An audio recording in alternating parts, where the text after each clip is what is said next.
Here's our first voice message, and we begin. Hi Mover, hi Gonki. Thanks for hosting the show. It's been really informative and I've learned a lot. I'm currently a senior in high school and I'm interested in military aviation, but I'm not interested in going active duty.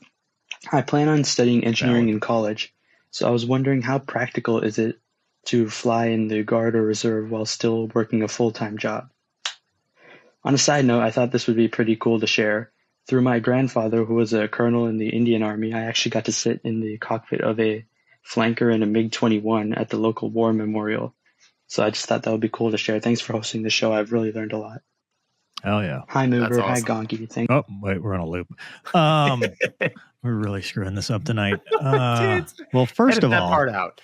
thank you for the message. I always Yeah. appreciate it. If you want to send us a message, I'll put the link in the description. It's a Spotify thing. You just record a voicemail. Gonki, what do you want to say to him?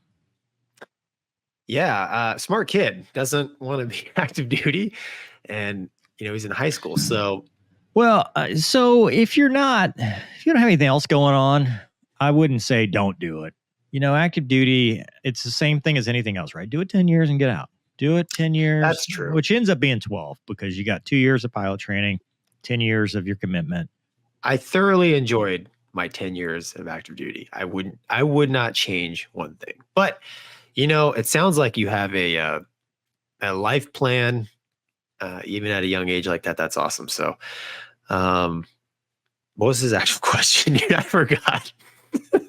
He's asking if it's feasible to be an engineer. And so, Yes. all right, we've already, whether the active duty thing or whatever, work-life balance, right? So depending on what you go fly, you can expect like 3 to 5 years full-time once you get out. It depends on if they have any money left, if there's any budget for seasoning and all that stuff. But you can expect to be full-time at least a couple years after you get out of pilot training.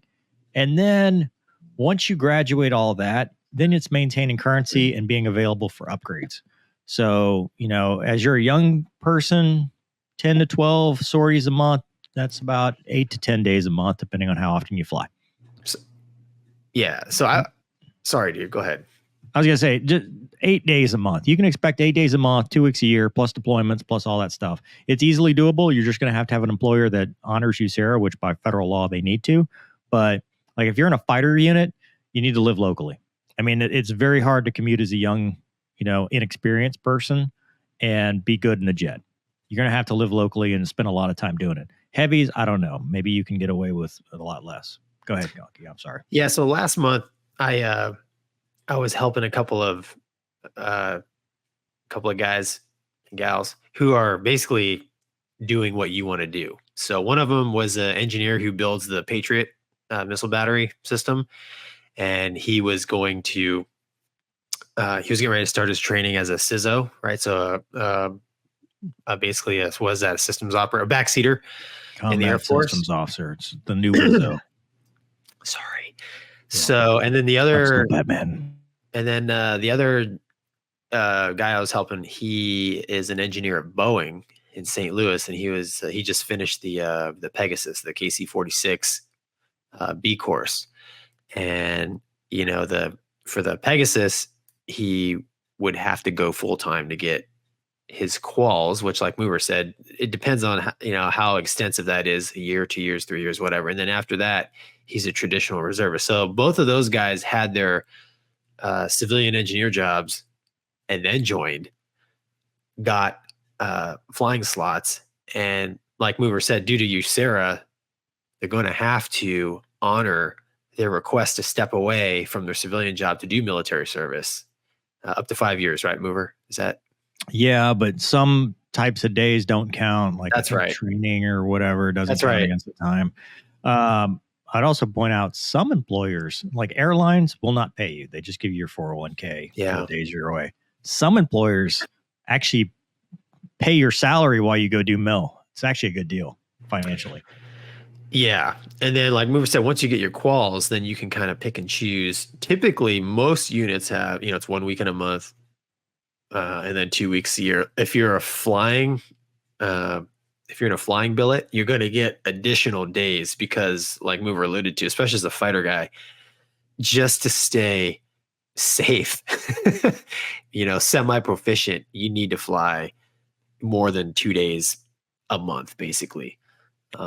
Your best bet as a free agent in general, and this is where I screwed up because I left 204 as a 4-ship flight lead instead of sticking it out, is to get every single qual in your first unit that you possibly can. Like IP, CFI, mission command, like everything. Just do everything. It's going to take a little bit longer, but be as full-time as you can. Get every qual, because then you are go anywhere. You can go anywhere, do anything. You Yeah. can trade, go to a different jet. You can stay in this jet. You can go to a different squadron. If your job moves, you want to be closer to home. Like, you have so many more options if you're fully qualified and then be part-time versus, well, I did the minimum. I'm a wingman. Dude, I ain't gonna cut it. And you're a young guy, right? So, being 20 years old, it's going to be a good time, because you're going to be with other 20-year-olds and you're going to be learning new stuff, doing cool stuff. And when you're not working hard together, you're playing hard. It's going to be a really cool time. And you won't have any additional duties. No. Like, you might be the snacko, which I said take seriously. You might be scheduling whatever, but you're not going to be like a flight commander or, you're not going to be doing all that BS. Your job is just to fly. So take advantage of it while you're young and you don't have any other responsibilities. And this applies to everybody, guard, reserve, Navy, whatever. Get all your calls. Be the one that's like, hey, I'm ready. I want to try it now. I'm ready to do it. And here's the thing that was hard for me to get over. Don't be afraid of failure. Yeah. Don't be afraid of failure. You've got wings on your chest. You bust a ride. Guess what? Doesn't matter. Where's those grade books? I don't know. I don't have my grade book. It goes into the nethers. Who cares? It's just one more ride. Yeah, you might have to redo the ride, but guess what? That's one more. Uncle Sam is now footing the bill for your fuel and everything to go fly a jet one more time, or helicopter, or whatever you're flying. Dude, take advantage of it and do that. So I'm excited for you, man. That's awesome. Dude, it's we're cool old. It's cool that he's got to sit in a flanker and a MiG. Hell yeah, man. Hell yeah. But hey, I will say this. I'll throw this out there. Say it, Gonky. So you're most obviously of Indian descent. So there was a very good friend of mine was like 100% Indian from India. Yellow light, Gonky. Please don't get us canceled. Like No, the Chuck so Yeager this thing. is an honest to God true story. Okay, all right. His call sign was Tonto. Fantastic. Dude, you can't. All right, go ahead. Yeah, go ahead. So Tonto shows up to the Super Hornet rag. So we go through OCS together. We go through flight training together. He gets Super Hornets. He shows up to the rag and goes to do his security to get his clearance. Yeah. And he's got dual citizenship. And they come back, they're like, dude, you're still an Indian citizen. He's like, well, yeah, my whole family is over there. He's like, unable.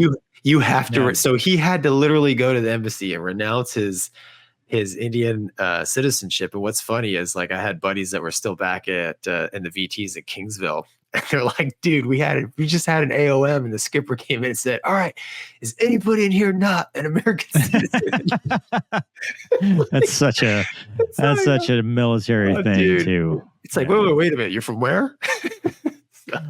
And to answer the question as well, because people always ask, you have to be a U.S. citizen. There's no way around it. To be an officer. No, to be an officer is a requirement to be an officer in the It's U.S. code. To be an officer in the U.S. military, you have to be a U.S. citizen. How you get that? There's many ways to get there. I don't know them all. Enlisting is actually one of them, but you can't, because people are always sending me emails like, Mover, I'm from, whatever, this country, and I would like to be a U.S. fighter pilot. And I'm like, first of all, go serve your own country if you can, because patriotism. But second, you got to be a U.S. citizen. Marry American girl. Next. Sorry.